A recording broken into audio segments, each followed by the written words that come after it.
৪৫ বছর পরও জেল হত্যার ১০ আসামির সাজা কার্যকর হয়নি। কেবল আব্দুল মাজেদের ফাঁসি হয়েছে বঙ্গবন্ধু হত্যা মামলায়। পলাতক দণ্ডপ্রাপ্ত আসামিদের মধ্যে ৮ জনের অবস্থানই চিহ্নিত হয়নি।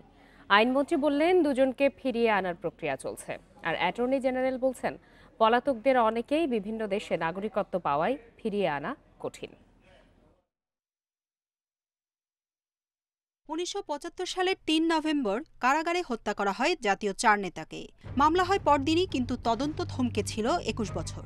বিচার শুরু হয় ২০০৪ সালে। সে বছরের ২০ অক্টোবর ৩ জনকে ফাঁসি ও ১২ আসামিকে যাবজ্জীবন কারাদণ্ড দেয় ঢাকার মহানগর দায়রা জজ আদালত। হাইকোর্ট পেরিয়ে সুপ্রিম কোর্টের আপিল বিভাগে যায় ২০১৩ সালের এপ্রিলে। এই আদালতে ৩ আসামির মৃত্যুদণ্ড ও ৮ জনের যাবজ্জীবন দণ্ড বহাল থাকে। দণ্ডপ্রাপ্ত ৮ আসামির অবস্থান এখনও নিশ্চিত হওয়া যায়নি। কেবল জানা গেছে নূর চৌধুরী আছেন কানাডায় ও রাশেদ চৌধুরী যুক্তরাষ্ট্রে। তাদের ফিরিয়ে আনাতে সেদেশের সরকারের সঙ্গে কয়েক দফা আলোচনা হয়েছে। আইনমন্ত্রী আনিসুল হক বলছেন, এখন সময় এসেছে বঙ্গবন্ধু ও জাতীয় চার নেতা হত্যার পরিকল্পনাকারীদের খুঁজে বের করা। সেজন্য শিগগিরই গঠন করা হবে আলাদা কমিশন। এই বৈশ্বিক মহামারী যদি না হতো তাহলে পরে হয়তো এই কমিশনটা অনেক আগেই হয়ে যেত, কিন্তু এই করোনা ভাইরাস প্যান্ডেমিকের জন্যই আমাদের এটা দেরি হচ্ছে। এই করোনা ভাইরাস এর প্রকোপটা কমলেই আমরা একটা কমিশন গঠন করব।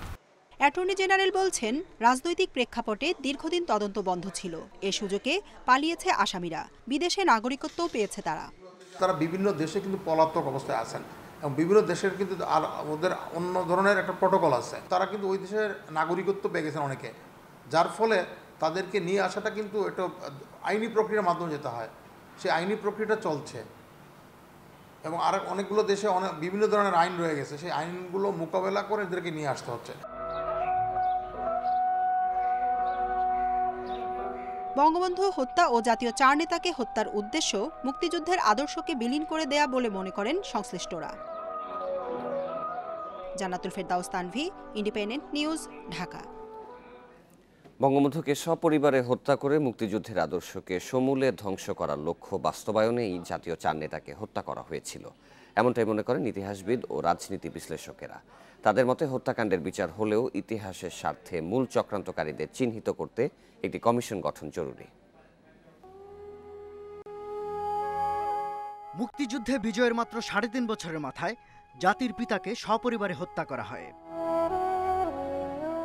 অবৈধভাবে রাষ্ট্র ক্ষমতা দখলকারী ঘাতক চক্র বঙ্গবন্ধুর ঘনিষ্ঠ সহচর জাতীয় চার নেতাকে নিজেদের দলে ভেড়ানোর চেষ্টা করে, কিন্তু সাড়া না পেয়ে ১৯৭৫ সালের ২২ আগস্ট গ্রেপ্তার করে সৈয়দ নজরুল ইসলাম, তাজউদ্দিন আহমেদ, ক্যাপ্টেন এম মনসুর আলী ও AHM কামরুজ্জামানকে।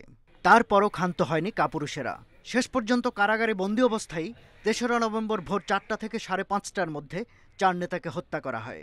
যারা সেই স্বাধীনতা চায়নি, যারা স্বাধীনতা বিরোধী বা বাংলাদেশের ভালো যারা চায় না, তারাই কিন্তু ভেবেছে যে বঙ্গবন্ধুকে হত্যা করলে খালি বঙ্গবন্ধুকে সপরিবারে হত্যার পরপরই জেলখানায় যাদেরকে, যেমন আমার বাবাকে বঙ্গবন্ধু হত্যাকাণ্ডের পরপরই কিন্তু তাকে গ্রেফতার করা হয়।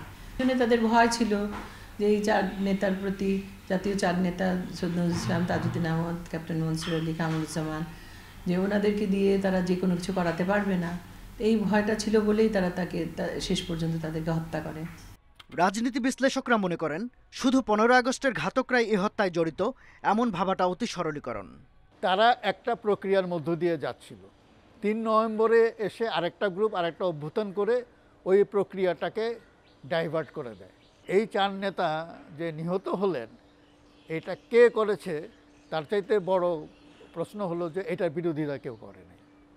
এটা হয়ে গেছে এবং পরস্পরের যোগ সাজসে হয়ে থাকলে এটা আমি অবাক হব না, কারণ এই ৩রা নভেম্বরের অভ্যুত্থানের রূপকল্পের মধ্যে এই চার নেতা ছিলেন না। কাজেই ঘাতকদের বিচারের পাশাপাশি পরিকল্পনাকারী, মদতদাতা ও নির্দেশদাতাদের ভূমিকা উন্মোচনে রাষ্ট্রীয় উদ্যোগের তাগিদ ইতিহাসবিদদের।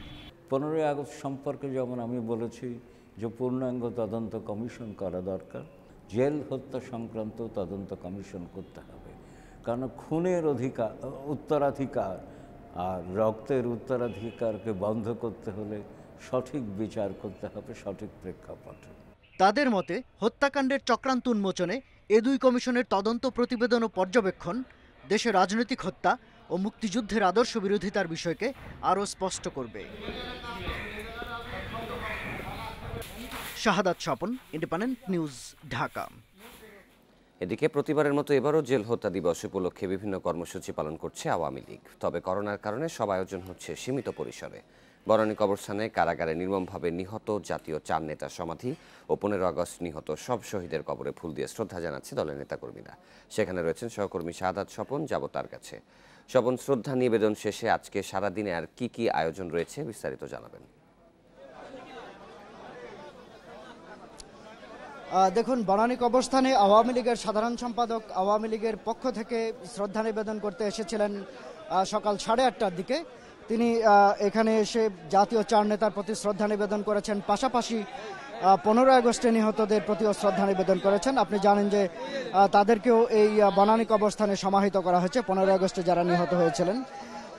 তো এর পরপর ওবায়দুল কাদের আবারও গণমাধ্যমের মুখোমুখি হয়েছিলেন। তিনি গণমাধ্যমের সাথে কথা বলেছেন এবং তার বক্তব্যের যে মূল অংশটি সেটি হচ্ছে যে তিনি আজকের দিনে নেতাকর্মীদের প্রতি এই শপথের আহ্বান জানিয়েছেন যে সে বঙ্গবন্ধু কন্যা শেখ হাসিনার নেতৃত্বে বাংলাদেশ থেকে সাম্প্রদায়িকতার, সব ধরনের সাম্প্রদায়িকতার বীজ বৃক্ষকে উপড়ে ফেলার শপথে বলিয়ান হওয়ার আহ্বান জানিয়েছেন নেতাকর্মীদের প্রতি।